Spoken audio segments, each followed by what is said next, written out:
ರಾಜಮಲ್ಲಿ ಪಾಂಡೆಯವರು ಬರೆದಿರುವ ಬಾಲಬೋಧಿ ಟೀಕೆ ಸ್ವಾಧ್ಯಾಯ ನಡೆದದ್ದು ಇದೆ. ಮೋಕ್ಷ ಅಧಿಕಾರದ 2ನೇ ಮಂಗಲ ಕನಿಷ್ಠೆ. ಪ್ರಜ್ಞಾಕ್ಷೇತ್ರೀ ಶಿಖೇಯಂ ಕಥಮಪಿ ಪಾತಿತಾ ಸಾವಧಾನೈ ಸೂಕ್ಷ್ಮೇತ ಸಂಧಿಬಂಧೇ ನಿಪತತಿ ರಭಸಾ ಆತ್ಮಕರ್ಮೋಪಯಶ್ಯ ಆತ್ಮಾನಂ ಮಗ್ನಮಂತಃ ಸ್ಥಿರವಿಶದಲಸ ಧಾಮ್ನಿ ಚೈತನ್ಯಪೂರೇ ಬಂಧಂ ಚಾಜ್ಞಾನಭಾವೇ ನಿಯಮಿತಮಭಿತ ಕುರ್ವತಿ ಭಿನ್ನ ಭಿನ್ನವು. ಆ ಭಿನ್ನ ಭಿನ್ನವಾಗುವುದರ ಕಾರಣವಿರುವಂಥ ಮೋಹ, ರಾಗ, ದ್ವೇಷ ಇತ್ಯಾದಿ ವಿಭಾವ ರೂಪ ಅಶುದ್ಧ ಪರಿಣತಿಯ ನಾಶವಾದ ಮೇಲೆ ಜೀವದ ಶುದ್ಧತ್ವ ರೂಪ ಪರಿಣಮನವಾಗುತ್ತದೆ. ಅದರ ವಿವರಣೆಯು ಈ ಪ್ರಕಾರವಿದೆ. ಜೀವ ಮತ್ತು ಪುದ್ಗಲ ಯಾವ ಪ್ರಕಾರ ಭೇದ ಜ್ಞಾನದಿಂದ ಭಿನ್ನ ಭಿನ್ನ ಆಗಿ ಹೋಗ್ತವೆ ಅದನ್ನು ಮೋಕ್ಷ ಅಂಥೇಳಿ ಹೇಳಲಾಗುತ್ತದೆ. ಅಂದರೂ ಆ ಭಿನ್ನ ಭಿನ್ನ ಆಗುವುದರ ಕಾರಣ ಯಾವ ಮೋಹರಾಗ ದ್ವೇಷ ಇತ್ಯಾದಿ ವಿಭಾವ ರೂಪ ಅಶುದ್ಧ ಪರಿಣತಿ ಇತ್ತು ಅದರ ನಾಶವೇ ಆ ಭಿನ್ನ ಭಿನ್ನ ಆಗುವುದರ ಕಾರಣ ಇದೆ. ಅದು ನಾಶ ಆದ ಮೇಲೆ ಜೀವದ ಶುದ್ಧತ್ವ ರೂಪ ಪರಿಣಮನ ಆಗುತ್ತಿದೆ. ಆ ಪರಿಣಮನ ಏನಿದೆ ಅದು ಯಾವ ಪ್ರಕಾರ ಇದೆ ಅನ್ನುವುದರ ವಿವರಣೆಯನ್ನು ಹೀಗೆ ಹೇಳ್ತಾರೆ. ಶುದ್ಧತ್ವ ಪರಿಣಮನವು ಸರ್ವಥಾ ಸಕಲ ಕರ್ಮಗಳನ್ನು ಕ್ಷಯಗೊಳಿಸುವ ಕಾರಣವಿದೆ.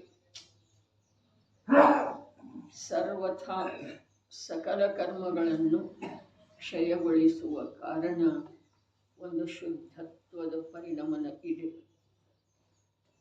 ಅನೇಕ ಕಾರಣಗಳ ಇಲ್ಲ, ಅನೇಕ ಕಾರಣಗಳ ಇದ್ರೂ ಅದನ್ನು ವ್ಯವಹಾರದಿಂದ ಹೇಳಲಾಗಿದೆ. ಅವು ಎಲ್ಲ ಕಾರಣ ಯಾವಾಗ ಅನ್ನಿಸ್ಕೊಳ್ತಾವ ಅಂತಂದ್ರೆ ಈ ಕಾರಣಕ್ಕೆ ಅವ ಆಧಾರ, ಈ ಕಾರಣಕ್ಕೆ ಅವು ಬೆಂಬಲ ನೀಡಿದರ ಅವುಗಳಿಂದ ಈ ಕಾರಣಕ್ಕೆ ಬಲ ಬರ್ತಿತ್ತು ಅಂತಂದ್ರೆ ಅವುಗಳನ್ನು ಕಾರಣ ಅಂಥೇಳಿ ಹೇಳಲಾಗುತ್ತದೆ. ಯಾವ ಸ್ವಾಧ್ಯಾಯ, ಪೂಜೆ, ಸ್ತುತಿ, ಸ್ತವನ, ತಪಸ್ಸ, ವ್ರತ, ಅನುವ್ರತ, ಮಹಾವ್ರತ ಏನಿದೆ ಅದೆಲ್ಲ ಒಂದು ಶುದ್ಧತ್ವದ ಪರಿಣಾಮನ ಏನಿದೆ ಅದು ಸಕಲ ಕರ್ಮಗಳದ್ದು ಸರ್ವಥಾ ಕ್ಷಯ ಮಾಡುವಂಥದ್ದಿದೆ. ಒಂದು ಕರ್ಮದ ಸಲುವಾಗಿ ಒಂದು ಕಾರ್ಯ ಬೇಕು, ಇನ್ನೊಂದು ಕರ್ಮದ ನಾಶದ ಸಲುವಾಗಿ ಇನ್ನೊಂದು ಬೇಕು. ಅರೆ ಮಿಥ್ಯಾತ್ವ ಹೋಗುವ ಸಲುವಾಗಿ ಒಂದು ಬೇಕು, ಕಷಾಯಗಳು ಹೋಗುವ ಸಲುವಾಗಿ ಒಂದು, ಇದು ಇಲ್ಲವೇ ಇಲ್ಲ. ಒಂದೇ ಏನ ಶುದ್ಧತ್ವ ರೂಪ ಪರಿಣಾಮ. ಜೀವದ ಶುದ್ಧತ್ವ ರೂಪ ಪರಿಣಾಮನ ಏನಿದೆ ಅದು ಒಂದೇ ಏನಿದೆ ಸರ್ವಥಾ ಸಕಲ ಕರ್ಮಗಳ ನಾಶದ ಕಾರಣ ಇದೆ. ಸಕಲ ಕರ್ಮಗಳನ್ನು ಸರ್ವಥಾ ನಾಶ ಮಾಡುವಂಥದ್ದು ಶುದ್ಧತ್ವ ರೂಪ ಪರಿಣಾಮ. ಅದು ಕರ್ಮದ ನಾಶ ಹೇಗೆ ಮಾಡುತ್ತಾರೆ? ಹೇಗೆ ಮಾಡ್ತು? ಏನು ಮಾಡಲಿಲ್ಲ ಅಂದ್ರೂ ಮಾಡಿತು ಅಂಥೇಳಿ ಹೇಳೋದ? ಇದು ಕಥನ ಪದ್ಧತಿ. ಏನೂ ಮಾಡಲಿಲ್ಲ, ಶುದ್ಧತ್ವ ರೂಪದಿಂದ ತನ್ನಲ್ಲೇ ತಾನು ಪರಿಣಮನ ಮಾಡಿತು. ಈಗ ವರ್ತಮಾನದಲ್ಲಿ ಕೂಡ ಯಾವುದೇ ಜೀವದ ಸಲುವಾಗಿ ದುಃಖ ನಮಗೆ ಆಗಬಾರ್ದಾಗಿತ್ತು ಅಂತಂದ್ರೆ ನಾವು ಯಾವುದರಿಂದ ದುಃಖ ಆಗ್ತಾ ಇದೆ ಅಂಥೇಳಿ ನಮಗೆ ಅನಿಸಿಕೆ ಇದೆಯಲ್ಲ ಅದರ ಗೊಡವೆಗೆ ಹೋಗಬಾರ್ದು. ಯಾವ ವಚನದಿಂದ ನಮಗೆ ದುಃಖ ಆಗ್ತಿದೆ ಅದವಲ್ಲ, ಸಮಯಕ್ಕೆ ಪ್ರಸಂಗ ಅದವ್ರಿ. ಯಾವ ವಚನದಿಂದ ಯಾವ ವರ್ತನೆಯಿಂದ ನಮ್ಮ ಮನಸ್ಸಿಗೆ ನೋವಾಗ್ತಿದೆ ಅದರ ಗೊಡವೆಗೆ ಹೋಗಬಾರ್ದು, ಅರ್ಥಾತ್ ಅದನ್ನು ನೋಡಬಾರ್ದು. ಅದನ್ನು ನೋಡಬಾರ್ದು, ಅರ್ಥಾತ್ ನಮ್ಮ ಉಪಯೋಗದೊಳಗ ಅದನ್ನು ಮುಖ್ಯ ಮಾಡಬಾರ್ದು. ಬಹಳ ಸುಲಭ ಇದೆ ರೀ ಸುಖದ ಮಾತ. ಆದರೆ ನಾವು ಕಷ್ಟಪೂರ್ವಕ ದುಃಖವನ್ನು ಬರಮಾಡಿಕೊಂಡು ಸುಖಿ ಆಗಬೇಕು ಅಂಥೇಳಿ ಹೇಳ್ತಾ ಇದ್ದೀವಿ. ಕಷ್ಟಪೂರ್ವಕ, ಪ್ರಯತ್ನಪೂರ್ವಕ ಆಧರಿಸ್ತಾ ಇರೋದು ಯಾವುದನ್ನು? ದುಃಖವನ್ನು. ಅದರ ಕಡೆಗೆ ನೋಡಿ ಅದರ ಸುಧಾರಣೆ ಮಾಡಲಿಕ್ಕೆ ಬರುವುದಿಲ್ಲರಿ. ಅದರ ಸುಧಾರಣೆ ಮಾಡುವುದರಿಂದ ನನಗೆ ಏನೂ ಆಗುವುದಿಲ್ಲ.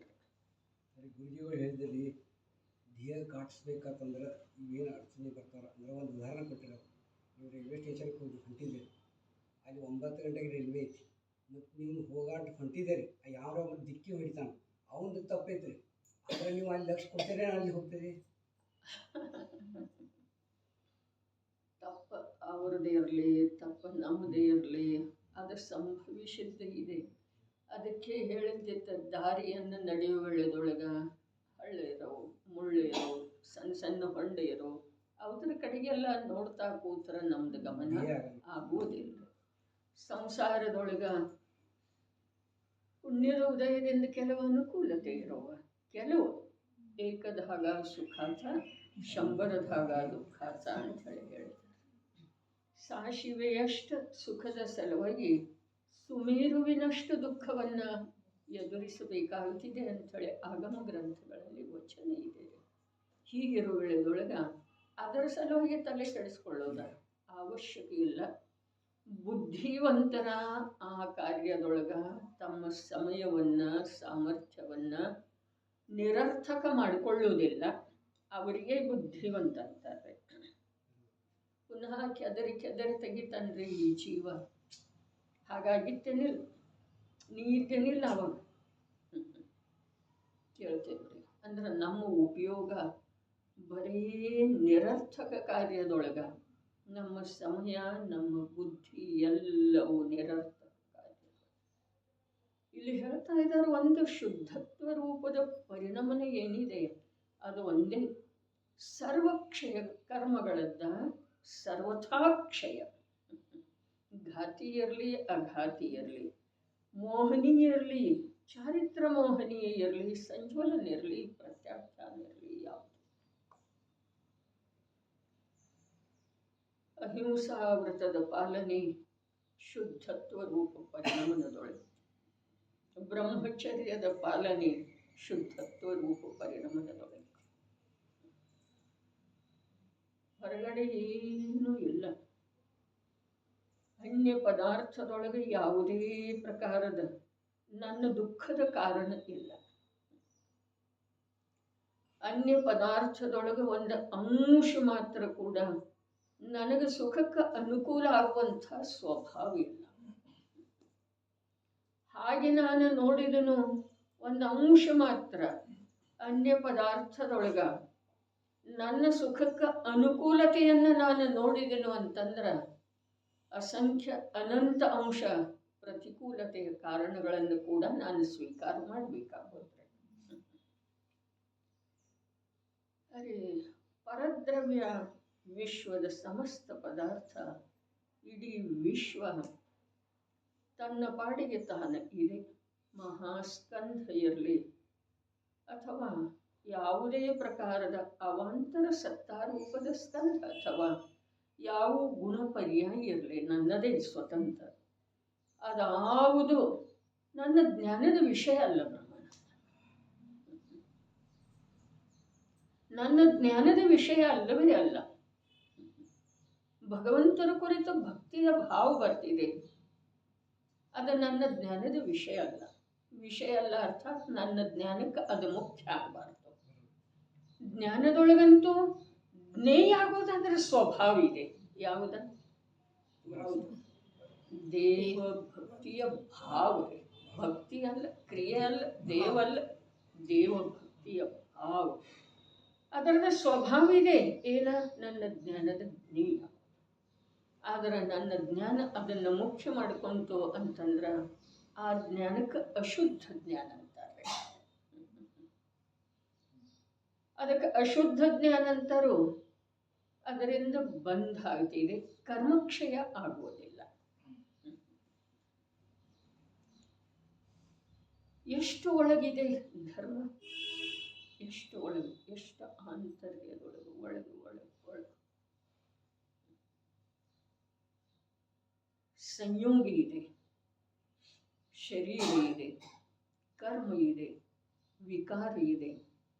ನಾಲ್ಕು ಭದ್ರವಾದ ಕೋಟೆಗಳನ್ನು ದಾಟಿದ ನಂತರ ಒಳಗಡೆ ನನ್ನ ಚೈತನ್ಯದ ಪರಿಣತಿ ಇದೆ.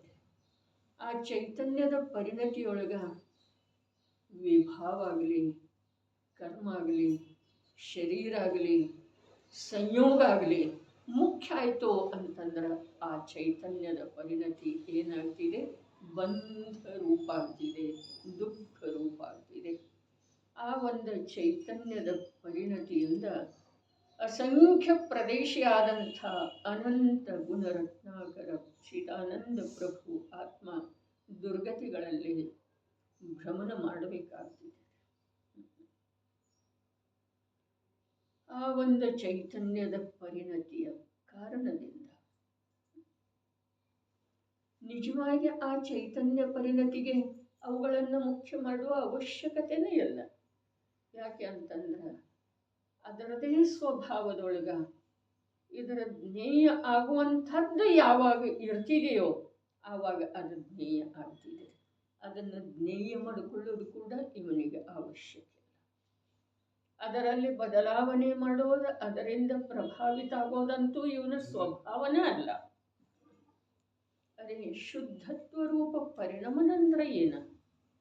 ಪರಿಣಮನ ಅಖಂಡ ನಡೆದದ್ದು ಇದೆ. ಯಾವುದರದ? ಚೈತನ್ಯದ್ದು ನಡೆದದ್ದು ಇದೆ, ಸಮಸ್ತ ಜಡದ್ರವ್ಯಗಳದ್ದು ನಡೆದದ್ದು ಇದೆ. ಇಡೀ ವಿಶ್ವ ನಿರಂತರ ಪರಿಣಮನಶೀಲ ಇದೆ. ಅದರ ಪರಿಣಮನಕ್ಕ ಯಾವುದರದ್ದು ಅನ್ಯದ ಅಪೇಕ್ಷೆ ಇಲ್ಲ. ಹಾಗಾದರೆ ನನ್ನ ಚೈತನ್ಯ ಪರಿಣಮನಕ್ಕ ಅನ್ಯ ಎಲ್ಲಿಯವರೆಗೆ ಅಪೇಕ್ಷಿತ ಇದೆಯೋ ಅಲ್ಲಿಯವರೆಗೆ ಆ ಪರಿಣಮನದಿಂದ ಸಮಗ್ರ ಜೀವರಾಜನಿಗೆ, ಚೈತನ್ಯ ಚಕ್ರವರ್ತಿಗೆ ದುಃಖದ ಅನುಭವ ಮಾಡುವಂಥ, ದುರ್ಗತಿಗಳಲ್ಲಿ ಭ್ರಮಣ ಮಾಡುವಂಥ, ಜ್ಞಾನಿ ಜೀವರುಗಳಿಂದ ತಿರಸ್ಕೃತ ಆಗುವಂಥ ಸಮಯ ಬರ್ತದೆ. ಅಂಥದ್ದು ಈ ಒಂದು ಮನುಷ್ಯ ಭವದೊಳಗ ಇಂಥ ಒಂದು ಪವಿತ್ರ ವಾಣಿಯ ಸಂಯೋಗ ಆಗಿರುವುದರೊಳಗ ಅದನ್ನು ದೂರ ಮಾಡೋದು ಒಂದೇ ಒಂದು ಉದ್ಯಮ. ಯಾವುದನ್ನು ದೂರ ಮಾಡೋದು? ಯಾವುದನ್ನು ದೂರ ಮಾಡೋದು? ಯಾವುದರಿಂದ ಜ್ಞಾನಿಗಳ ಮೂಲಕ ನನ್ನ ತಿರಸ್ಕಾರ ನಿರಂತರ ಆಗ್ತಾ ಇದೆಯೋ, ಯಾವುದರಿಂದ ಈ ಚೈತನ್ಯ ರತ್ನಾಕರ ಜೀವರಾಜನಿಗೆ ನರಕ ನಿಗೋಧದಂಥ ನಿಕೃಷ್ಟ ಸ್ಥಾನಗಳಿಗೆ ಹೋಗುವಂಥ ಪ್ರಸಂಗ ಬರ್ತಿದೆಯೋ ಅದನ್ನು ತ್ಯಾಗ ಮಾಡುವುದ ಈ ಸಮನಸ್ಕ ದಶೆಯೊಳಗ ಇಂಥ ಪವಿತ್ರ ಜಿನವಾಣಿಯ ಸಂಯೋಗಿರುವುದರೊಳಗ ಅದು ಒಂದೇ ಕಾರ್ಯ ಆಗಬೇಕು. ನಮ್ದು ಅದು ಒಂದೇ ಕಾರ್ಯ. ಅದನ್ನು ಹೊರತುಪಡಿಸಿ ಯಾವ ಕಾರ್ಯನೂ ಇಲ್ಲ. ಹೇಳಿದ್ರಲ್ಲ, ಏನು ಹೇಳಿದರು? ಸಕಲ ಕರ್ಮಗಳಿಂದ ಸರ್ವಥಾ ಕ್ಷಯ, ಏನೂ ಬಾಕಿ ಉಳಿಯುವುದಿಲ್ಲ ಅಲ್ಲಿ. ಸರ್ವಥ ಎಷ್ಟು 8 ಕರ್ಮ ಇದ್ದಾವೆ, 148 ಪ್ರಕೃತಿ ಇದ್ದಾವೆ. ಅದರದ್ದು ಏನೇನು ಇದೆಯೋ ಅದರದ್ದು ಸರ್ವಥಾ ಕ್ಷಯ, ನಾಶ ಆಗಿ ಹೋಗ್ತಿದೆ. ಯಾವುದರಿಂದ? ಒಂದು ಶುದ್ಧತ್ವ ರೂಪ ಪರಿಣಮನದಿಂದ. ವಿವರಣೆ ಕೊಡ್ತಾ ಇದ್ದಾರೆ. ಶುದ್ಧತ್ವ ಪರಿಣಮನವು ಸರ್ವಥಾ ಸಕಲ ಕರ್ಮಗಳನ್ನು ಕ್ಷಯಗೊಳಿಸುವ ಕಾರಣವಿದೆ. ಇಂಥ ಶುದ್ಧತ್ವ ಪರಿಣಮನವು ಅದು ಸರ್ವಥಾ ದ್ರವ್ಯದ ಪರಿಣಮನ ರೂಪವಿದೆ. ನೋಡ್ರಿ, ಏನು ಹೇಳಿದರು? ಇಂಥ ಶುದ್ಧತ್ವ ಪರಿಣಮನವು ಅದು ಸರ್ವಥಾ ದ್ರವ್ಯದ ಪರಿಣಮನ ರೂಪವಿದೆ. ದ್ರವ್ಯದ ಪರಿಣಮನ ರೂಪ ಅಂದರೆ ಏನು? ದ್ರವ್ಯ ಅಂತೂ ನಿರಂತರ ಪರಿಣಮನಶೀಲನೇ ಇದೆ ಅಲ್ಲ. ದ್ರವ್ಯದ ಪರಿಣಮನ ರೂಪ ಅಂತಂದರೆ ಶುದ್ಧತ್ವವು ಅದು ಸರ್ವಥಾ ಸಂಪೂರ್ಣ ದ್ರವ್ಯದ ಪರಿಣಮನವಿದೆ. ಹೇಳ್ರಿ, ದ್ರವ್ಯದ ಪರಿಣಮನ ಅಂದರೆ ದ್ರವ್ಯತ್ವ ಗುಣದ ಪರಿಭಾಷೆ ಬಂತಲ್ಲ, ಯಾವ ಶಕ್ತಿಯ ಕಾರಣದಿಂದ ದ್ರವ್ಯವು ನಿರಂತರ ಪರಿಣಮನ ಮಾಡುತ್ತದೆ ಅದನ್ನು ದ್ರವ್ಯತ್ವ ಗುಣವೆಂದು ಹೇಳುತ್ತಾರೆ. ಹಾಗಾದರೆ ಇಲ್ಲಿ ದ್ರವ್ಯದ ಪರಿಣಮನ ಅಂದರೆ ಏನು ವಿಷಯ? ದ್ರವ್ಯಂತೂ ಪರಿಣಮನ ಮಾಡುತ್ತಾ ಇದೆ. ಯಾಕೆ ಅಂತಂದ್ರೆ ಪ್ರತಿಯೊಂದು ದ್ರವ್ಯದೊಳಗೆ ಸಾಮಾನ್ಯ ಗುಣ ಅನ್ನಿಸಿಕೊಳ್ಳುವಂಥ ದ್ರವ್ಯತ್ವ ಗುಣ ಇದೆ. ದ್ರವ್ಯ ಪರಿಣಮನ ಮಾಡುತ್ತಾ ಇದೆ. ದ್ರವ್ಯದ ಪರಿಣಮನವು ಶುದ್ಧತ್ವ ಏನಿದೆ, ದ್ರವ್ಯದ ಪರಿಣಮನ ಇದೆ. ಇಂಥ ಶುದ್ಧತ್ವ ಪರಿಣಮನವು ಅದು ಸರ್ವಥಾ ದ್ರವ್ಯದ ಪರಿಣಮನ ರೂಪವಿದೆ, ನಿರ್ವಿಕಲ್ಪ ರೂಪವಿದೆ. ಆದುದರಿಂದ ವಚನದ ಮೂಲಕ ಹೇಳುವ ಸಮರ್ಥತೆ ಇಲ್ಲ. ಹೇಳ್ರಿ ಅಂದರೆ ಹೇಗೆ ಹೇಳೋದು? ಅವರೇ ಹೇಳಿದ್ರಲ್ಲ, ವಚನದ ಮೂಲಕ ಹೇಳೋದು ಸಮರ್ಥ ಇಲ್ಲ ಅಂತ. ಆದರೂ ಕೂಡ ನಾವು ತಿಳ್ಕೊಳ್ಬೇಕಲ್ಲ, ಹೌದು ಅಥವಾ ಇಲ್ರಿ? ದ್ರವ್ಯದ ಪರಿಣಮನ ಅಂದ್ರೆ ಏನ?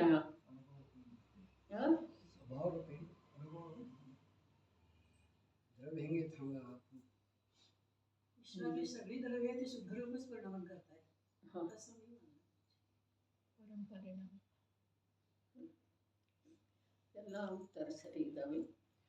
ದ್ರವ್ಯದ ಪರಿಣಮನ ಅರ್ಥಾತ್ ಜಿನಾಗಮದಲ್ಲಿ ಯಾವ ದ್ರವ್ಯದ ಪರ್ಯಾಯಗಳ ಭೇದ ಹೇಳಿದರು ಆ ಭೇದದೊಳಗೆ ನೀವು ನಿಂತಿರಬೇಕು. ಒಂದು ಯಾವ ಗುಣವಿಶೇಷಗಳನ್ನು ಮುಖ್ಯ ಮಾಡಿ ಹೇಳಿದರು, ನಾ ಜ್ಞಾನ ಸ್ವರೂಪನಿದ್ದೇನೆ, ನಾ ತ್ರಿಕಾಲ ದರ್ಶನ ಸ್ವರೂಪನಿದ್ದೇನೆ. ಈ ಪ್ರಕಾರ ಗುಣವಿಶೇಷದೊಳಗಿಲ್ಲ ಅಭೇದ ದ್ರವ್ಯದ ಪರಿಣಮನ.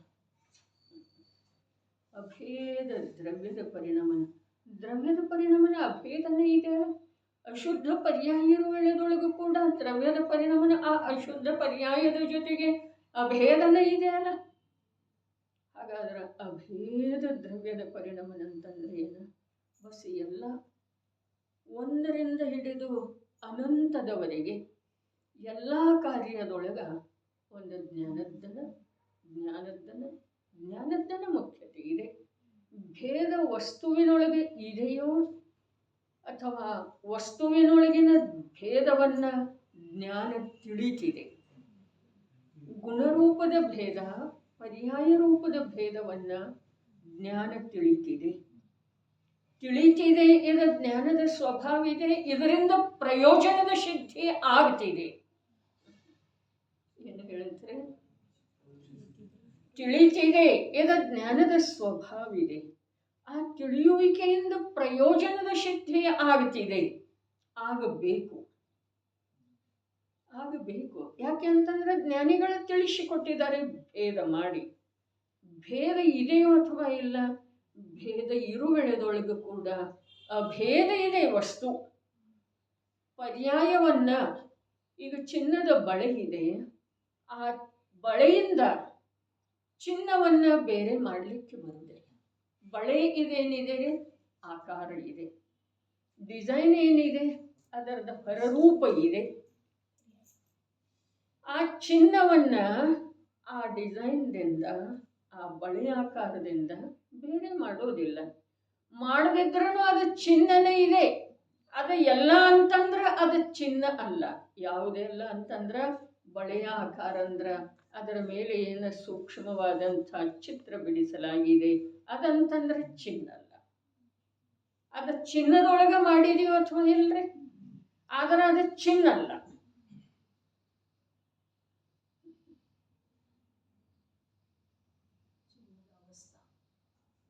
ಚಿನ್ನ ಅಲ್ಲ. ಏನಿದೆ ಅದು? ಚಿನ್ನದ ಅವಸ್ಥಾ ಅಂತ ಹೇಳಿ ಹೇಳಿದರು. ಈಗ ಚಿನ್ನನೇ ಇದೆ, ಚಿನ್ನ ಬಂಗಾರನೇ ಇದೆ. ಆದ್ರೆ ಅದಕ್ಕೆ ಬೆಲೆ ಎಷ್ಟು? ಬೆಲೆ ಬಂಗಾರಕ್ಕೇನ, ಆಕಾರಕ್ಕೇನ, ಚಿತ್ರಕ್ರಿಯೆ. ಕಲಾಕುಸುರಿಗೆ ಅಂದರೆ ಬಂಗಾರಕ್ಕೆ. ಅದೇ ಪ್ರಕಾರ ಇಲ್ಲಿ ಜ್ಞಾನ ಇಲ್ಲದ ಜೀವ ಇಲ್ಲ. ಶುದ್ಧತಾ ಅಶುದ್ಧ ಪರಿಣಾಮ ಇಲ್ಲದ ಜೀವ ಇಲ್ಲ. ಆದರೆ ಅಶುದ್ಧ ಪರಿಣಾಮ ಅಂದ್ರೆ ಜೀವಲ್ಲ, ಜ್ಞಾನ ಅಂದ್ರೆ ಜೀವಲ್ಲ. ಜ್ಞಾನ ಅಂದ್ರೆ ಜೀವಲ್ಲ. ಯಾಕ? ಜ್ಞಾನ ಒಂದು ಗುಣ ಮಾತ್ರ ಇದೆ ರೀ, ತಿಳಿತಾ ಇದೆಯಲ್ಲ. ಜ್ಞಾನ ಒಂದು ಗುಣ ಮಾತ್ರ ಇದೆ. ಆ ಗುಣಕ್ಕೆ ಬೇಕಾದಷ್ಟು ಮಹಿಮೆ ಇರಲಿದೆ. ಆದರೆ ಜ್ಞಾನ ಅಂದ್ರೆ ಜೀವಲ್ಲ. ಮೊನ್ನೆಯಿಂದ ಬರ್ತಾ ಇದೆ ಚರ್ಚೆ. ವ್ಯಕ್ತಿಗೆ ಹೆಸರಿದೆ, ವ್ಯಕ್ತಿಗೆ ರೂಪ ಇದೆ, ವ್ಯಕ್ತಿಗೆ ಎತ್ತರ ಇದೆ, ವ್ಯಕ್ತಿಗೆ ತೂಕ ಇದೆ, ವ್ಯಕ್ತಿಗೆ ಅವನದೇ ಆದಂಥ ಅನೇಕ ಪರಿಚಯಗಳಿದ್ದಾವೆ. ಆದರೆ ಅವನ ಅನುಭವದಲ್ಲಿ ನಾನೆನ್ನುವ ಯಾವುದು ಬರ್ತಾ ಇದೆಯಲ್ಲ, ಅದರೊಳಗೆ ಅವು ಯಾವುವೂ ಇಲ್ಲ. ಅವು ಎಲ್ಲದರ ಜೊತೆಗೆ ಅಭೇದ ಇರುವುದರೊಳಗೂ ಕೂಡ ನಾನೆನ್ನೋದು ಅದಲ್ಲ, ನಾಮಲ್ಲ, ಎತ್ತರಲ್ಲ, ತೂಕಲ್ಲ, ರೂಪಲ್ಲ. ಯಾವುದರಿಂದ ಪರಿಚಯ ಮಾಡಿಸಲಾಗ್ತಿದೆಯೋ ಅದಲ್ಲ. ಹಾಗಾದರೆ ಜೀವದ ಪರಿಚಯ ಮಾಡಿಸಬೇಕಾದ್ರೆ ಮೊದಲ ಪರ್ಯಾಯದಿಂದ ಯಾವುದ? ಅಸಮಾನ ಜಾತಿ ಪರ್ಯಾಯದಿಂದ, ಆಮೇಲೆ ವಿಭಾವ ರೂಪದ ಪರ್ಯಾಯದಿಂದ, ಕ್ರೋಧಾದಿ ಅಥವಾ ಸಾಮ್ಯ ಭಾವಾದಿ ರೂಪದ ಪರ್ಯಾಯದಿಂದ, ಜ್ಞಾನಾದಿ ಗುಣದ ಮುಖ್ಯತೆಯಿಂದ ಪರಿಚಯ ಹಾಗೇ ಮಾಡಿಸೋದಿದೆ. ಅದರ ಮೂಲಕನ ಪರಿಚಯ ಮಾಡಿಕೊಳ್ಳೋದಿದೆ, ಆದರೆ ಅದರ್ಧ ಮಾಡಿಕೊಳ್ಳೋದಿಲ್ಲ. ಪರಿಚಯ ಯಾವುದರದ ಮಾಡಿಸುವ ಸಲುವಾಗಿ ಇವು ಭೇದ ಮಾಡಿದ್ದಾರೆ ಜ್ಞಾನಿ ಗುರುಗಳ. ಯಾವುದರದ ಮಾಡಿಸುವ ಸಲುವಾಗಿ? ಜೀವದ ಅಥವಾ ಜ್ಞಾನದ?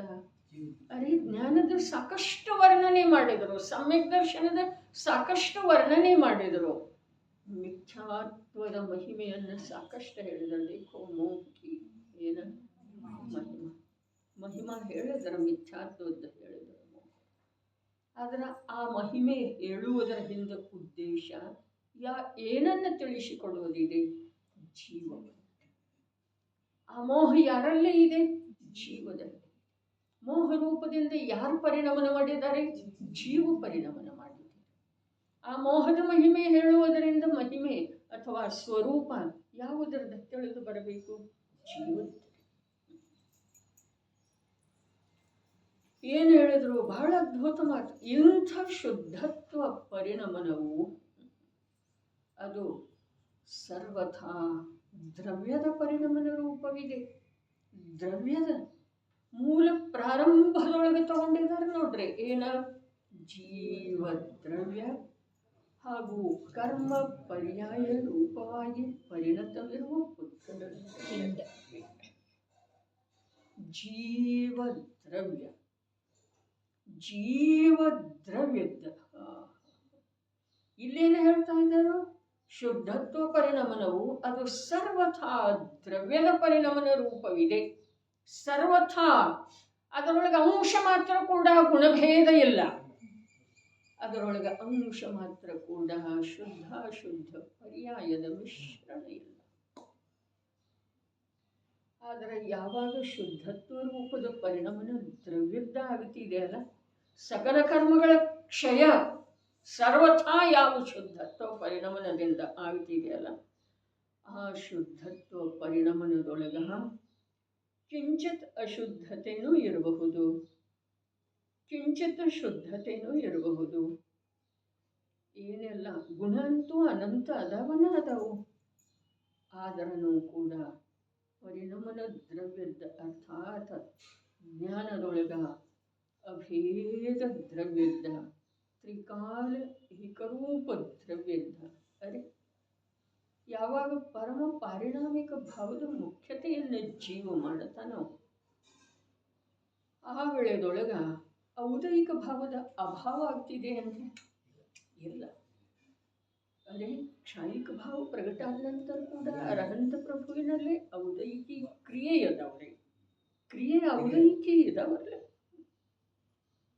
ಔದೈಕ ಭಾವದ ಅಭಾವ ಆಗುವುದಿಲ್ಲ ಯಾವಾಗ ಜ್ಞಾನ ಧ್ರುವ ದ್ರವ್ಯ ಅಥವಾ ಪಾರಿಣಾಮಿಕ ಸದೃಶ ಸ್ವಭಾವದ ಸ್ವೀಕಾರ ಮಾಡ್ತಿದೆಯೋ, ದೃಷ್ಟಿಯೊಳಗೆ ಮೋಕ್ಷ ಮಾಡ್ತಿದೆಯೋ, ಆವಾಗ ಔದಿಕ ಭಾವ ಇದೆ. ಮುಂದೊಮ್ಮೆ ಅಥವಾ ಆ ಸಮಯದಿಂದ ಕೆಲವಂಶದಿಂದ ಅಶುದ್ಧದ ಉಪಶಮ ಆಗ್ತಿದೆ. ಉಪಶಮ ಭಾವ ಇದೆ, ಅದರ ಅನುಭವ ಉಪಶಮ ಭಾವದ್ದು ಎಲ್ಲ.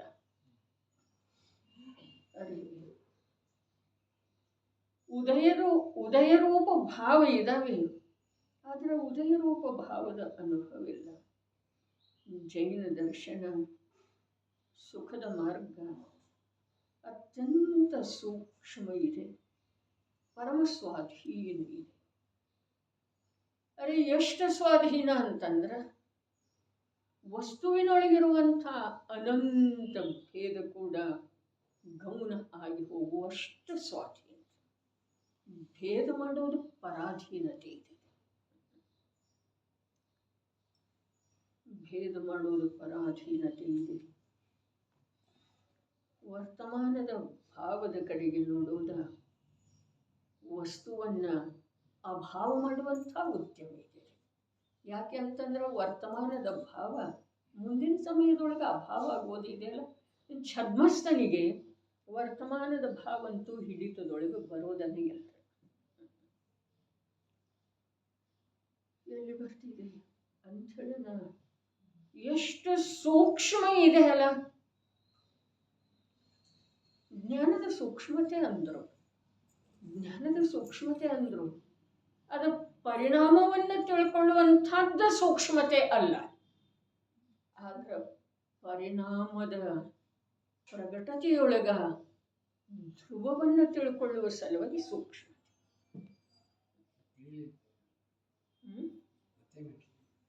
ಪರಿಣಾಮವನ್ನು ತಿಳ್ಕೊಳ್ಳುವುದಕ್ಕೆ ಸೂಕ್ಷ್ಮ ಅನ್ನಲಿಲ್ಲ. ಜ್ಞಾನದ ಸೂಕ್ಷ್ಮತೆ ಅಂದ್ರಲ್ಲ, ಹಿಂದೊಂದ್ಸಲ ಚರ್ಚೆ ಆಗಿದ್ರೆ ನನಗೆ ಪೂರ್ಣ ಸ್ಮರಣೆ ಇದೆ. ಏನ ಅಂತಂದ್ರೆ ಛದ್ಮಸ್ಥನ ಹಿಡಿತದೊಳಗೆ ಜ್ಞಾನದೊಳಗ ಒಂದು ಸಮಯದ ಪರ್ಯಾಯ ಸಿಗೋದನ್ನ ಎಲ್ಲ. ಆದ್ರೆ ಆ ಪ್ರಕಟ ಒಂದು ಸಮಯದ ಪರ್ಯಾಯದ ವಿದ್ಯಮಾನತೆಯೊಳಗ ಅನಂತ ಕಾಲದಿಂದ ತಿರೋಭೂತ ಆಗಿ ಹೋಗಿರುವಂಥ ಸದೃಶ ಧ್ರುವ ಭಾವ ಮುಖ್ಯ ಮಾಡೋದ ಇದು ಜ್ಞಾನದ ಸೂಕ್ಷ್ಮತೆ. ತಿಳಿತಂದ್ರೆ ಏನ ಜ್ಞಾನದ ಸೂಕ್ಷ್ಮತೆಯಿಂದಲೇ ವಿಷಯದ ಗ್ರಹಣ ಆಗ್ತಿದೆ, ಶುದ್ಧಾತ್ಮನ ಸ್ವೀಕಾರ ಆಗ್ತಿದೆ, ಅಥವಾ ಸುಖದ ಮಾರ್ಗ ಆರಂಭ ಆಗ್ತಿದೆ. ಆದರೆ ಜ್ಞಾನದ ಸೂಕ್ಷ್ಮತೆ ಅಂತಂದ್ರೆ ಒಂದು ಸಮಯದ ಪರಿಣಾಮವನ್ನು ತಿಳಿಯೋದು ಹೀಗೆ ಮಾತ್ರ ಅಲ್ಲ.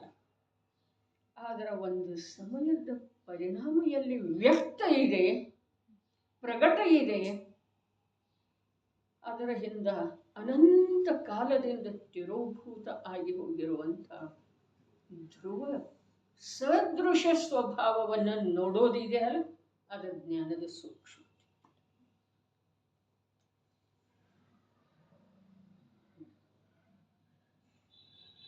ಕಠಿಣ ಇದೆ ಹಂಗೆಲ್ಲ. ಕಠಿಣ ಇರುವೆಳದೊಳಗೂ ಕೂಡ ಪರಾಧೀನ ಇಲ್ಲ ಅಂಥೇಳಿ ಮಹಾಸುಳು. ಕಠಿಣ ಇರುವೆಳದೊಳಗೂ ಕಠಿಣ ಯಾಕ?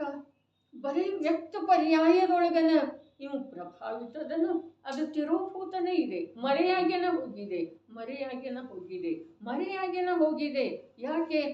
ಒಂದೊಂದು ಸಮಯದ ಸೂಕ್ಷ್ಮ ಪರ್ಯಾಯಗಳ ಅದರ ಮೇಲೆ ಏನು ಮಾಡಿದಾವೆ, ತಮ್ಮ ಪ್ರಭಾವವನ್ನು ಬೀರ್ತಾರೆ. ಆ ಪ್ರಭಾವದ ಮಧ್ಯದೊಳಗ ಆ ಮೂಲವನ್ನು ನೋಡುವುದ ಈ ಜೀವಕ್ಕೆ ಅತ್ಯಂತ ಕಷ್ಟ, ಈ ಜ್ಞಾನಕ್ಕೆ ಅತ್ಯಂತ ಕಠಿಣ ಆಗಿ ಹೋಗಿದೆ. ಅದಕ್ಕೆ ಪರ್ಯಾಯದಿಂದ ಪ್ರಭಾವಿತ ಆಗದೇ ಇರೋದು,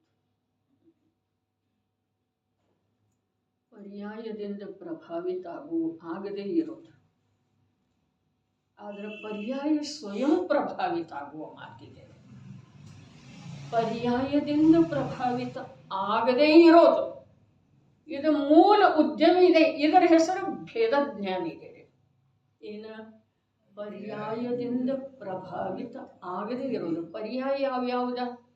ಯಾವುದ ಸಂಯೋಗ ರೂಪ ಇದೆ, ಯಾವುದ ಶರೀರ ರೂಪ ಇದೆ, ಯಾವುದ ವಿಕಾರ ರೂಪ ಇದೆ. ಅದು ಶುಭ ಇರಲ್ರಿ. ಶುಭ ಅನ್ನೋನು, ವಿಕಾರ ಅನ್ನೋದು ಬೇಡ. ವಿಕಾರ ಅಂದ್ರೆ ನಮಗೆ ಸ್ವಲ್ಪ ಕೆಡಕ್ ಅನ್ನಿಸ್ತದೆ. ಯಾವುದು ಸಂಯೋಗ ರೂಪ ಇದೆ, ಯಾವುದು ಇದೆ? ತೀರ್ಥ ಇರಬಹುದು.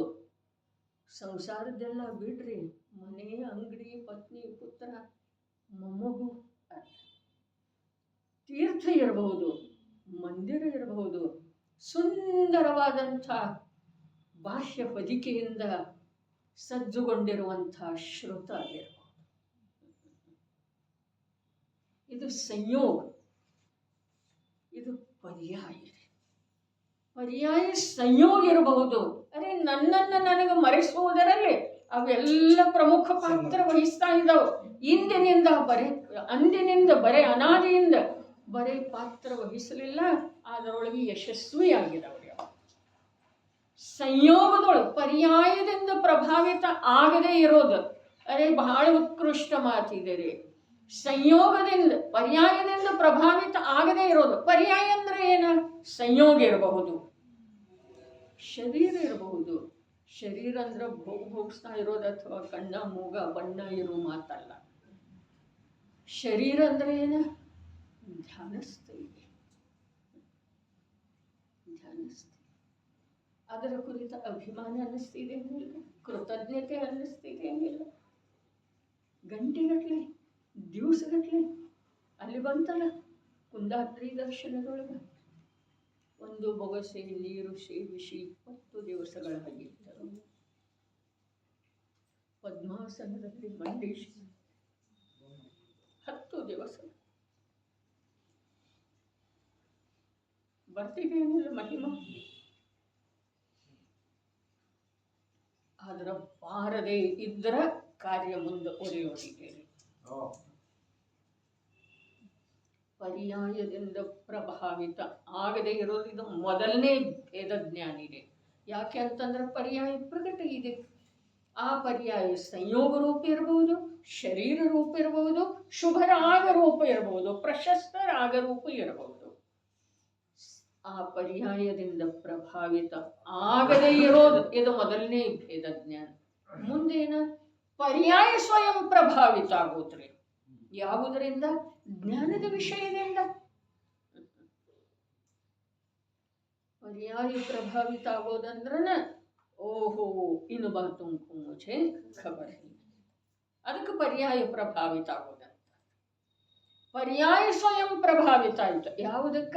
ಓಹೋ, ಯಾವುದನ್ನು ನೋಡೇ ಇರಲಿಲ್ಲ ನಾನು ಇದುವರೆಗೆ. ಅರೆ, ಇಲ್ಲೇ ಇದೆ ಅಲ್ಲ, ನಿನ್ನಿತ್ತಲ್ಲ ಈ ಶೀಟಿ ಇಲ್ಲೇ ಇದೆ ನೋಡಿ, ಎಲ್ಲೆಲ್ಲಿ ಹುಡುಕಿದೆವು, ಇಲ್ಲೇ ಇದೆ ಅಲ್ಲ. ಅರೆ, ಇಲ್ಲೇ ಇದೆ ನನ್ನ ಸುಖ. ಅರೆ, ನಾನು ಹೀಗಿದ್ದೇನಲ್ಲ, ನಾನು ಹೀಗಿದ್ದೇನೆ. ಹೇಗಿದ್ದೇನೆ? ಅನುಭವದಲ್ಲಿ ಬಂದ ನಂತರ ಪರ್ಯಾಯ ಯಾವುದರಿಂದ ನಾವು ಪ್ರಭಾವಿತ ಆಗದೇ ಇರೋ. ಪರ್ಯಾಯದಿಂದ ಜ್ಞಾನ ಪ್ರಭಾವಿತ ಆಗುವ ಮಾತಿಲ್ಲ. ಜ್ಞಾನದ ವಿಷಯದಿಂದ ಪರ್ಯಾಯ ಪ್ರಭಾವಿತ ಆಗಬೇಕು. ಜ್ಞಾನದ ವಿಷಯ ಓರ್ವ ಶುದ್ಧಾತ್ಮನಾದನು, ಒಂದು ಪಾರಿಣಾಮಿಕ ಭಾವರೂಪದ ನಿಜಾತ್ಮನ ಇದ್ದಾನೆ. ಜ್ಞಾನದಿಂದ ಪರ್ಯಾಯ ಪ್ರಭಾವಿತ ಆಗಬೇಕೇ ವಿನಃ ಪರ್ಯಾಯದಿಂದ ಜ್ಞಾನ ಹೋಗ್ಬಾರ್ದ್ರೆ. ಯಾಕೆ ಅಂತಂದ್ರೆ ಪರ್ಯಾಯ ವಿನಾಶಶೀಲ ಇದೆ ರೀ. ಹಾಗಾದ್ರೆ ಜ್ಞಾನದ ಕೈಗೆ ಏನು ಬರೋದ್ರೆ? ಏನೂ ಇಲ್ಲ. ಅದನ್ನ ಅಷ್ಟಾಗಿ ಹೋಯ್ತಂದ್ಮೇಲೆ ಅಲ್ಲಿಂದ ಇದಕ್ಕೇನು ಸಿಗೋದ್ರೆ? ಏನು ಹೇಳ್ತು? ಪರ್ಯಾಯದ ಹಿಂದೆ ಜ್ಞಾನ ಹೋಗ್ಬಾರ್ದು, ಪರ್ಯಾಯದಿಂದ ಪ್ರಭಾವಿತ ಆಗಬಾರ್ದು. ತಾನ ಅರ್ಥಾತ್ ಜ್ಞಾನ. ಜ್ಞಾನದ ವಿಷಯದಿಂದ ಪರ್ಯಾಯ ಸ್ವಯಂ ಪ್ರಭಾವಿತ ಆಗಿ ಅಲ್ಲೇ ಮೈಮರೆತು ನಿಂತುಕೊಳ್ಳಬೇಕು. ಅದರ ಹೆಸರನ್ನು ಇನ್ನು ಬಾತೋಂಕಿ ಮುझे ಖಬರ್ है. ಯಾವ ಮಾತಿಂದ? ಅರೆ, ಸುಖದ ಸ್ಥಾನ ಇದೆ. ಅರೆ, ನನ್ನ ಸ್ವರೂಪ ಹೀಗಿದೆ. ಅರೆ, ಅನಂತ ಕಾಲದಿಂದ ಸರ್ವಜ್ಞ ಪ್ರಭುಗಳು ಇದನ್ನೇ ಹೇಳ್ತಾ ಇದ್ದಾರೆ. ಜ್ಞಾನಿ ಗುರುಗಳು ಈತನಾಗಿ ಸಂತರು ಇದರದೇ ಮಹಿಮೆ ಹಾಡಿದ್ದಾರೆ. ಇಲ್ಲೇ ಇದೆ ಅಲ್ಲ ಅದ. ಆದ್ಮೇಲೆ ಮತ್ತೆ ಎಲ್ಲಿ ಹೋಗ್ತಿದ್ದೀರಿ? ಹುಡುಕ್ತಾ ಇರುವಂಥ ವಸ್ತು ತನಗೆ ಪ್ರಾಪ್ತ ಆದ ನಂತರ ಮತ್ತೆ ಹುಡುಕಾಟ ನಿಂತಿತೋ ಅಥವಾ ಇಲ್ರೇ? ನಿಂತಿತಲ್ಲ. ಬರೇ ಹುಡುಕಾಟ ನಿಂತಿತೋ ಅಥವಾ ಆ ವಸ್ತುವಿನ ಉಪಭೋಗ ಅಥವಾ ಯಾವುದು ಇತ್ತು ಅದರದ ಸಂಪೂರ್ಣ ಕಾರ್ಯದ ಆರಂಭ ಆಯ್ತು. ಅದಕ್ಕೆ ದ್ರವ್ಯದ ಪರಿಣಾಮನ ಅಂದ್ರೆ ನೋಡ್ರಿ, ಅಂದ್ರೆ ಗುಣಭೇದ ಇಲ್ಲ, ಪರ್ಯಾಯ ಭೇದ ಇಲ್ಲ, ಪರ್ಯಾಯ ಅಂತೂ ಇಲ್ಲ. ಜ್ಞಾನಕ್ಕೆ ಆಶ್ಚರ್ಯವನ್ನು ಉಂಟು ಮಾಡುವಂಥದ್ದು ಪರ್ಯಾಯದೊಳಗೆ ಏನಿದೆ ಹೇಳಿ? ಜ್ಞಾನ ತನ್ನ ಸ್ವರೂಪವನ್ನು ಮರೆತು ನಿಲ್ಲುವಂಥದ್ದು ಜಡದೊಳಗೆ ಏನಿದೆ? ಸ್ವತಃ ತಾಯಿಯೇ ಏನಿದೆ? ಆ ಮನೆ, ಆಹಾರ, ಆ ವಾಹನ, ಆ ವಸ್ತ್ರ, ಆ ಪುತ್ರ, ಆ ಏನದ ಪ್ರಶಸ್ತಿ ಏನು ಕೊಡ್ತಾರಲ್ಲ ಶಾಲಾ ಕಾಲೇಜದೊಳಗೆ, ಅದರೊಳಗೆ ಏನಿದೆ? ಜ್ಞಾನದ ಏನಿದೆ? ಈ ಜ್ಞಾನಕ್ಕ ತನ್ನ ಕಾರ್ಯವನ್ನು ಮರೆಸುವಂಥದ್ದು ಅದರಲ್ಲಿ ಏನಿದೆ ರೀ?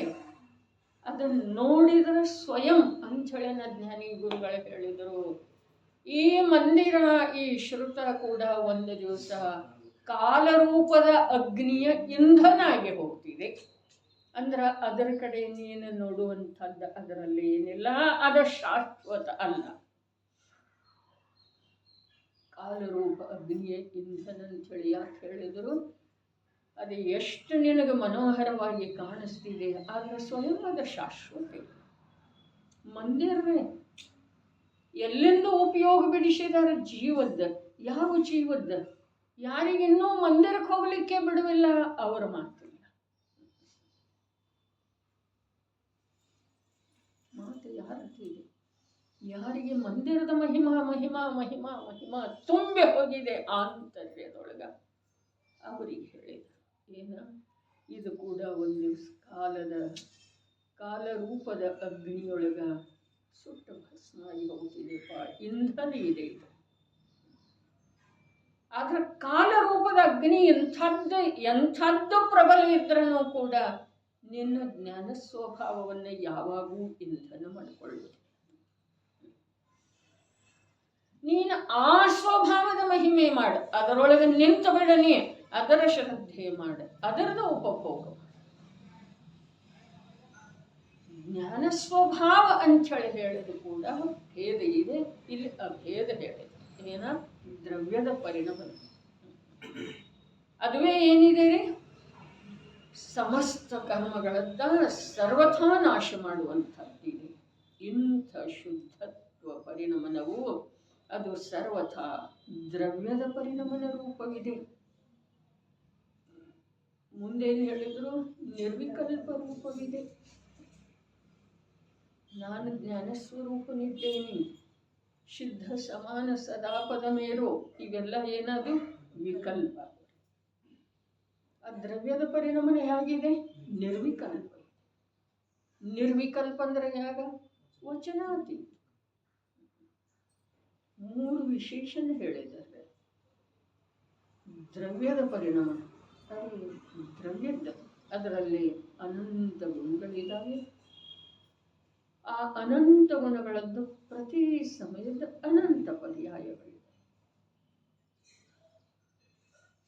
ಆದ್ರೆ ಈ ಗುಣ ಹೀಗಿದೆ, ಈ ಗುಣದ ಪರ್ಯಾಯ ಇದು ಇದೆ ಅನ್ನುವ ವಿಕಲ್ಪ ಇಲ್ಲ. ನಿರ್ವಿಕಲ್ಪ ಇದೆ. ನಿರ್ವಿಕಲ್ಪ ಅಂತಂದ್ರೆ ಏನು? ನಿರ್ವಿಕಲ್ಪ ಅರ್ಥಾತ್ ಅದನ್ನು ಶಬ್ದದಿಂದ ಹೇಳಲಿಕ್ಕೆ ಬರುವುದಿಲ್ಲ, ವಚನದಿಂದ ಹೇಳಲಿಕ್ಕೆ ಬರುವುದಿಲ್ಲ, ಅದು ಅನುಭವ ಗೋಚರ. ನಿರ್ವಿಕಲ್ಪ ಅಂದ್ರೆ ಏನು? ನಿರ್ವಿಕಲ್ಪ ಅಂತಂದ್ರೆ ಬಸ್ ಶಾಂತಿಯ ಅನುಭವ, ಯಾವುದೂ ತರಂಗ ಇಲ್ಲ, ನಿಸ್ತರಂಗ ಅಂಥೇಳಿ ಹೇಳಿದ್ದಾರೆ ಜ್ಞಾನದ ಪರಿಣಾಮ. ನಿಸ್ತರಂಗ, ಅಲ್ಲಿ ತರಂಗ ಇಲ್ಲ. ಜ್ಞಾನ ಯಾವಾಗ ನಿಸ್ತರಂಗ ಆಗ್ತಿದೆಯೋ ಆಗ ಕರ್ಮಗಳದ್ದು ಕ್ಷಯ ಆಗ್ತದೆ. ಜ್ಞಾನ ಯಾವಾಗ ಕಂಪನ ರೂಪದಿಂದ ಪರಿಣಾಮ ಮಾಡ್ತಿದೆಯೋ, ಆತ್ಮಪ್ರವೇಶದ ಕಂಪನ ಅಂತ ಹೇಳಿ ಹೇಳಿದಾರಲ್ಲ, ಆತ್ಮಪ್ರದೇಶದ ಕಂಪನ ಅಂತಂದ್ರೆ ಅದು ಯಾವುದರಿಂದ ಆಗ್ತಿದೆ? ಅದು ಜ್ಞಾನದ ವಿಕೃತಿಯಿಂದ ಆಗ್ತಿದೆ. ಜ್ಞಾನದ ವಿಕೃತಿ, ಅದುವೇ ಕಲ್ಲೋಲತನ, ಅದುವೇ ಅಗಳಾಗ್ತದೆ. ಯಾಕೆ ಅಂತಂದ್ರೆ ಒಂದು ಸಕ್ರಿಯ ಜ್ಞಾನನ ಇದೆ. ಉಳಿದ ಯಾವುವು ಗುಣಗಳ ಸಕ್ರಿಯ ಇಲ್ಲ. ಸಕ್ರಿಯ ಅರ್ಥಾತ್ ಸ್ವಪರವೆಂಬ ಭೇದವನ್ನ ತಿಳಿಯುವಂತಹ ಸಾಮರ್ಥ್ಯ. ನಿರ್ವಿಕಲ್ಪ ಅಂದ್ರೆ ನಿರ್ವಿಕಲ್ಪ ಭಾಷೆ ಬಂತು. ನಿರ್ವಿಕಲ್ಪ ಸ್ವಚ್ಛ ಅಚ್ಚುಕಟ್ಟ ಜ್ಞಾನದಿಂದ ತಿಳ್ಕೊಂಡ್ರು ಸಾಕಷ್ಟು ಐತಿ. ಅಂದ್ರೆ ಅದು ಮುಖಾರ ನೋಡ್ರಿ, ಈ ನಮ್ಮ ಕ್ಷಯೋಕ್ಷಮ ಜ್ಞಾನದೊಳಗೆ ಈ ನಮ್ಮ ಸವಿಕಲ್ಪ ರೂಪದಿಂದ ವಿಕಾಸ ಹೊಂದಿರುವಂತಹ ಜ್ಞಾನದೊಳಗೆ ಎಲ್ಲದರ ಸ್ವರೂಪ ತಿಳಿದು ಬರ್ತಿದೆ. ಸಾಕಷ್ಟು ಅನ್ನೋ ಮಾತಿಲ್ಲ. ಎಷ್ಟು ತಿಳಿತಿದೆ ಅಷ್ಟು ಲಾಭನ ಇದೆ. ಎಷ್ಟು ತಿಳಿದಿದೆ, ಅದರ ವಾಸ್ತವಿಕತೆಯನ್ನು ತಿಳಿ. ಯಾವುದು ತನ್ನ ಅನಾದಿ ಚಾಲಿಯ ಅನುಸಾರ ತಿಳಿತಿದೆ ಅಲ್ಲ, ಅದು ದುಃಖ. ವಾಸ್ತವಿಕ ರೂಪದಿಂದ ತಿಳಿಬೇಕು. ಅದಕ್ಕೆ ಅನೇಕ ಬಾರಿ ಶಬ್ದದ ಪ್ರಯೋಗ ಆದಂತಿದೆ. ಸಮನಸ್ಕ ರೂಪದ ವಿಕಾಸ ಹೊಂದಿರುವಂತಹ ಜ್ಞಾನ ವಸ್ತುವನ್ನು ಆಗಮದ ಆಲೋಕದೊಳಗೆ ನೋಡಬೇಕು. ಜ್ಞಾನ ಸಮನಸ್ಕ ರೂಪದಿಂದ ವಿಕಾಸ ಹೊಂದಿದೆ. ಅದರ ಕಾರ್ಯ ಒಂದೇ ಇದೆ, ವಸ್ತುವನ್ನು ನೋಡೋದು ಅಥವಾ ತಿಳಿಯೋದು. ಆದರೆ ಅದು ತನ್ನ ಇಚ್ಛೆಯ ಪ್ರಕಾರ, ತನ್ನ ಚಾಲಿಯ ಪ್ರಕಾರ, ಹಳೆ ಚಾಲಿ ಅಂತಾರಲ್ಲ, ಅದರ ಪ್ರಕಾರ ನೋಡ್ಲಿಕ್ಕೆ ಹೋದರೆ ಆಗುವುದಿಲ್ಲ. ಆಗಮದ ಆಲೋಕ, ಆಗಮದ ಸರ್ವಜ್ಞ ಪ್ರಭುವಿನ ವಚನದ ವೀತರಾಗಿ ಸಂತರುಗಳ ಉಪದೇಶದ ಬಹಳ ಪ್ರಮುಖ ಪಾತ್ರ ಇದೆ.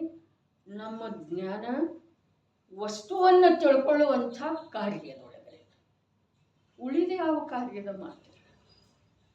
ಜ್ಞಾನ ಅದೇ ಒಂದು ಸಮನಸ್ಕ ಜ್ಞಾನವೇ ವಸ್ತುವನ್ನು ತಿಳ್ಕೊಳ್ಳಿಕ್ಕೆ ಸಮರ್ಥ ಇದೆ, ಮೊದಲಿನ ಮಾತ. ಎರಡನೇ ಮಾತ, ಆ ವಸ್ತುವನ್ನು ಅದು ತನ್ನಷ್ಟಕ್ಕೆ ತಾನೇ ತನ್ನ ಸಾಮರ್ಥ್ಯದಿಂದ ತಿಳ್ಕೊಳ್ಳೋದು ಸಾಧ್ಯ ಇಲ್ಲ. ಅದಕ್ಕೆ ಉಪದೇಶ, ಆಗಮ ಅವಶ್ಯಕ. ಯಾಕೆ ಅಂತಂದ್ರೆ ಅದರ ಚಾಲಿ ಒಂದರೊಳಗೆ ಒಂದು ಕೂಡಿಸಿ ತಿಳ್ಕೊಳ್ಳೋದಿದೆ, ಒಂದರಿಂದ ಒಂದು ಕಾರ್ಯ ಆಗ್ತಿದೆ ಅಂತ ಹೇಳಿ ತಿಳ್ಕೊಳ್ಳೋದಿದೆ. ಅರೆ ಬಹಳ ಸುಂದರ ಹೇಳಿದರು. ಮೋಕ್ಷ ಮಾರ್ಗ ಪ್ರಕಾಶಕದೊಳಗೆ ಹೇಳಿದರು, ಜಯಚಂದ್ ಚಾವ್ಡಾ ಹೇಳಿದರು. ಏನು ಹೇಳಿದರು? ಈ ಜೀವಕ್ಕ ವ್ಯವಹಾರದ ಅನಾದಿ ಕಾಲದಿಂದ ಅಭ್ಯಾಸ. ಎರಡನೇದ ಪರಸ್ಪರರಲ್ಲಿ ಅದರದೇ ಚರ್ಚೆ, ಆಚಾರ್ಯತ್ವ ತಿಳಿಸಿಕೊಡು. ಮೂರನೇದಾಗಿ ಆಗಮದಲ್ಲಿ ಕೂಡ ಹಸ್ತಾವಲಂಬನ ಅಂತೇಳಿ ಅದರದ್ದು ಬಹಳಷ್ಟು ಕಥನ ಬರ್ತಿದೆ. ಎಲ್ಲ ಹೇಳಿ ಏನು ಹೇಳಿದ್ರು? ಆದರೆ ಆದರೆ ಆದರೆ ಏನು? ಅದರ ಫಲವು ಸಂಸಾರವಿದೆ. ಈ ಆದರೆ ಎಷ್ಟು ಬಾರಿ ಬಂತು ಅಂಥೇಳಿ ನೋಡ್ರಿ ಅಂತ ಹೇಳ್ತಾರೆ. ಅಭ್ಯಾಸ ಮಾಡ್ರಿ, ಏನಾರೆ ಹೋಮ್ವರ್ಕ್ ಛಲದಿಂದರೆ ನೋಡ್ರಿ. ತುಂಬ ಅಂದ್ರೆ ಇಲ್ಲರಿ, ಲೆಕ್ಕ ಬೇಕಲ್ಲ, ಅಂಕಿ ಸಂಖ್ಯೆ, ಅಂಕಿ ಸಂಖ್ಯೆ. ಆದರೆ ಆದರೆ ಎಂಥ ಈ ಆದರೆ ಶಬ್ದದಿಂದಲೇ ಜೀವ ಆ ವಾಚನದೊಳಗೆ ಸ್ಥಿರ ಉಳಿತಂತೆ. ವಾಚನ ದಿನ ಸ್ವಾಧ್ಯಾಯ ಪಟ್ಟು ಹೇಳ್ತೇವೆ. ಆದರೆ ಅಂದ ಕೂಡಲೇ ಎಚ್ಚರ ಆಗ್ತಿದೆ ಅಂದ್ರೆ ಜೀವ ಒಂಚೂರು ಉಪಯೋಗ ಅಸ್ಥಿರ ಆಗ್ತಿತ್ತು ಅಂತಂದ್ರೆ ತಕ್ಷಣ ಸಾವಧಾನ. ಬಹಳ ಅದ್ಭುತ ಮಾತಿದೆ ಈ ಜನಾಗಮಂತ. ಆಶ್ರಯ ಬೇಕು. ಆಶ್ರಯ ಇಲ್ಲದ ಇವನು ನಿರಾಶ್ರಿತ, ಯಾವುದೇ ಪ್ರಕಾರದ ಆಶ್ರಯ ಇಲ್ಲದ, ಅವಲಂಬನೆ ಇಲ್ಲದ ಇವನು ತನ್ನ ಸ್ವರೂಪವನ್ನು ತಿಳ್ಕೊಳ್ಳೋ ಸಾಧ್ಯ. ಆಶ್ರಯ ಬೇಕು, ಆದರೆ ಆ ಆಶ್ರಯ ಕಾರ್ಯ ಮಾಡೋದಿಲ್ಲ. ಕಾರ್ಯ ಇವನೇ ಮಾಡಬೇಕ್ರಿ ಪೂರ್ಣ ಅಂಥೇಳಿನ ಅದರಿಂದ ಆಗುವುದಿಲ್ಲ ಅಂಥೇಳಿ ಹೇಳಿ. ಆದ್ರೆ ಅದಿಲ್ಲದ ಇವನು ತನ್ನಷ್ಟಕ್ಕೆ ತಾ ಮನುಷ್ಯಗೆ ಬಂದ ಹಾಗೆ ಟೇರಿಂಗ್ ಹಿಡ್ಕೊಂಡು ಕೂತ ಹೇಗಾದ್ರೆ ನಡೆಸಿದ ಅಂತಂದ್ರೆ ಎಲ್ಲೆಲ್ಲಿ ಹೋಗವ್ರು? ಎಲ್ಲೆಲ್ಲಿ ಹೋಗವ ಅದು ಪತ್ತೆನೇ ಇಲ್ರಿ. ಎಲ್ಲೆಲ್ಲಿ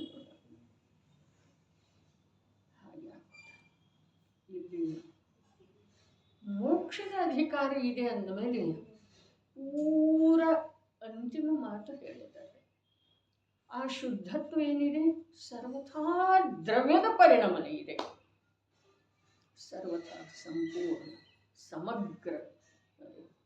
ಹಾಗಾದ್ರೆ ಅದರಲ್ಲಿ ಅಶುದ್ಧತೆ ಇರುವುದಿಲ್ಲ, ಪರ್ಯಾಯದೊಳಗೆ ಇರ್ತಿದೆ. ಗುಣಗಳು ಇರುವುದಿಲ್ಲ, ಸುಮ್ಮನೆ ಕೂತಿದ್ದಾವೆ ನಾವು ಇಲ್ಲ, ಅವುಗಳ ಗುಣಗಳ ಪರಿಣಾಮನೇ ಇದೆ. ಆದರೆ ಇವನ ದೃಷ್ಟಿಯೊಳಗ ಅಭಿವೃದ್ಧಿ. ಇವನಿಗೆ ಹೆಸರಿಲ್ಲೇನ ಇದೆ, ಇವನ ಹೆಸರಿಗೆ ಆಸ್ತಿ ಇಲ್ಲೇನ ಇದೆ, ಇವನಿಗೆ ಸಂಬಂಧಗಳಿಲ್ಲೇನ ಇದ್ದಾವೆ. ಆದರೆ ಇವನಿಗೆ ನಾನೆನ್ನುವ ಅನುಭವದೊಳಗೆ ಅದು ಯಾವುದೂ ಇಲ್ಲರಿ. ಚಿಂತನೆ ಮಾಡ್ರಿ ಅಂಥೇಳಿ ಹೇಳಿತ್ತು, ಅವಲೋಕನೆ ಮಾಡ್ರಿ ಅಂಥೇಳಿ ಹೇಳಿತ್ತು ತಮ್ಮ ಜೀವನಗಳು. ಅರೆ ನಿರಂತರ ನಾನೆನ್ನುವುದು ಯಾವ ಒಳಗಿನಿಂದ ಬರ್ತಾ ಇದೆಯಲ್ಲ, ಧ್ವನಿ ಸರ್ವಾಂಗದೊಳಗೆ ವ್ಯಾಪಿಸ್ತಾ ಇದೆಯಲ್ಲ, ಸಂಚೇತನ ರೂಪ ಇದೆಯಲ್ಲ, ಅದರೊಳಗೆ ಯಾವ ಭೇದ ಇದೆ ರೀ? ನಾಮಭೇದ ಇದೆ, ಏನಿದೆ? ವಯಸ್ಸಿನ ಭೇದ ಇದೆ, ಉದ್ಗಲದ ರೂಪದ ಮುಖ್ಯತೆ ಇದೆ, ಏನಿದೆ ಹೇಳ್ರಿ?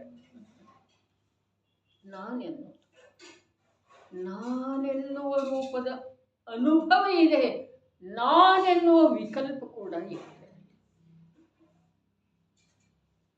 ಅರೆ ಧರ್ಮ ಇದುವೇ ಇದೆ, ಇದರಲ್ಲೇನೇ ಇದೆ. ಆ ನಾನೆನ್ನುವ ಅಭೇದ ರೂಪದ ಅನುಭವ ಏನಿದೆಯಲ್ಲ, ಪರಿಣಮನ ಇದೆಯಲ್ಲ, ಅಲ್ಲೇ ನಾನೆನ್ನುವುದಕ್ಕೂ ಕೂಡ ಅವಕಾಶ ಇಲ್ಲ. ಯುಗಲ್ಚಿ ಹೇಳಿದರು, ಸಮ್ಯಕ್ ದರ್ಶನ ರೂಪದ ಪರ್ಯಾಯದ ಗ್ರಹದೊಳಗ ದ್ರವ್ಯವೇ ದ್ರವ್ಯವೇ ದ್ರವ್ಯವೇ ವ್ಯಾಪ್ತಿ ಇದೆ.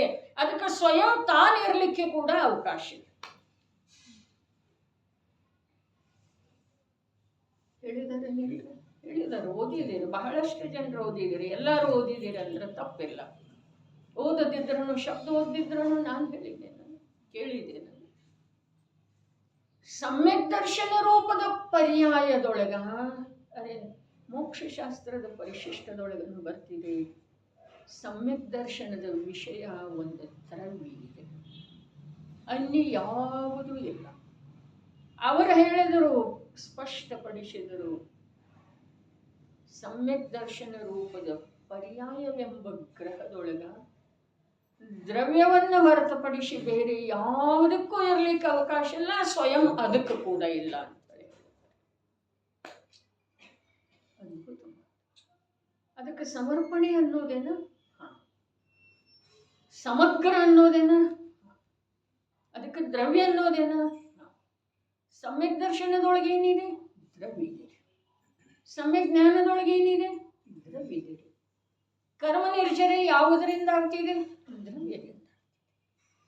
ದ್ರವ್ಯ ಒಂದು ಇಂಥ ಶಸ್ತ್ರ ಇದೆ ಅಲ್ಲ, ಆ ಶಸ್ತ್ರದೊಳಗ ಗುಣಭೇದ ಬಂತು ಅಂತಂದ್ರೆ ಆ ಶಸ್ತ್ರದ ಧಾರ ನಷ್ಟ ಆಯ್ತಾರೆ. ತೀಕ್ಷ್ಣತೆ ಇದೆ, ಅದು ನಷ್ಟ. ದ್ರವ್ಯವೆನ್ನುವ ಅರೆ ಅಂಥೇಳಿ ಹೇಳಿದರು, ತತ್ವಾರ್ಥ ಶ್ರದ್ಧಾನಂ ಗುಣಪರ್ಯಾಯವ ದ್ರವ್ಯಂ ಉತ್ಪಾದವೇ ದ್ರವ್ಯಯುಕ್ತಂ ಸತ್. ಒಂದೊಂದು ಸೂತ್ರದೊಳಗ ಉಮಾಸ್ವಾಮಿ ಆಚಾರ್ಯರ ಭಾವ ಎಷ್ಟಿದೆ ಆ ಓದುಗ ಕೇಳುಗ. ಆತ್ಮ ಕಲ್ಯಾಣದ ಅಭಿಲಾಷಿ ಜೀವ ಆ ಭಾವವನ್ನು ಹಿಡಿತಾ ಹೋದ್ರ ಅವನ ಸಾಮರ್ಥ್ಯ ಸಾಲುವುದಿಲ್ಲ. ಆಗ ತಾನಾಗೇನ ಹಿಡ್ಕೊಳ್ಳೋದು ಬಿಡ್ತಾನೆ. ರತ್ನದ ವೃಷ್ಟಿ ಆಗ್ತಿದೆ, 1 2 3 ಬಹುಶಃ ತುಂಬಿತು, ಉಡ್ಯಾಗ ಹಾಕೊಂಡ ತುಂಬಿತು, ಏನು ಮಾಡೋದ? ಅವೇ ಇವೆಲ್ಲ ನನ್ನೂ ಅದಾವಲ್ಲ ಅಂಥೇಳಿ ಹಿಡ್ಕೊಳ್ಳೋದು ಬಿಟ್ಟ. ಹೌದೇನಿಲ್ಲ? ಹಿಡ್ಕೊಂಡು ಪ್ರಯೋಜನ ಏನಿದೆ? ಇವೆಲ್ಲ ನನ್ನೂ ಯಾರ್ದು ಅಧಿಕಾರ ಇಲ್ಲ ಅದರ ಮೇಲೆ. ಹಾಗೆ ಉಮಾಸ್ವಾಮಿ ಆಚಾರ್ಯರ ಯಾವ ಸೂತ್ರದವಲ್ಲ, ಆ ಸೂತ್ರದ ಶಬ್ದಗಳಲ್ಲಿ ಅಥವಾ ಶಬ್ದರೂಪದ ಸೂತ್ರಗಳಲ್ಲಿ ಇರುವಂಥ ಭಾವವನ್ನು ಹಿಡ್ಕೊಂಡು ಇವನು ಪ್ರಭಾವಿತ ಆಗ್ತಾ ಆ ಭಾವದೊಳಗೆ ಒಂದಾಗಿ ಹೋಗ್ತಾನೆ. ಹೀಗೆ ಜನಶಾಸನದ ಮಹಿಮೆ ಇದೆ. ಅಂಥ ಮಹಿಮಾನ್ವಿತ ಜನಶಾಸನ ನಮಗೆ ತಮಗೆ ಲಭಿಸಿದೆ. ಏನು ಬೇಕಾಗಿದೆ? ಏನು ಬೇಕಾಗಿದೆ? ಯಾರದ ರುಚಿ ವಚನ ಬೇಕಾಗಿದ್ದಾವೆ? ಆತ್ಮೀಯತೆಯಿಂದ ಯಾರು ನಮ್ಮನ್ನು ರಕ್ಷಿಸಬೇಕಾಗಿದೆ? ಯಾವ ಶರೀರದ ರೋಗ ನಮಗೇನು ಮಾಡೋದಿಲ್ಲ. ಎಂಥ ಜಿನ ಶಾಸನ ನಮಗೆ ಹೋಗಿದಾಗ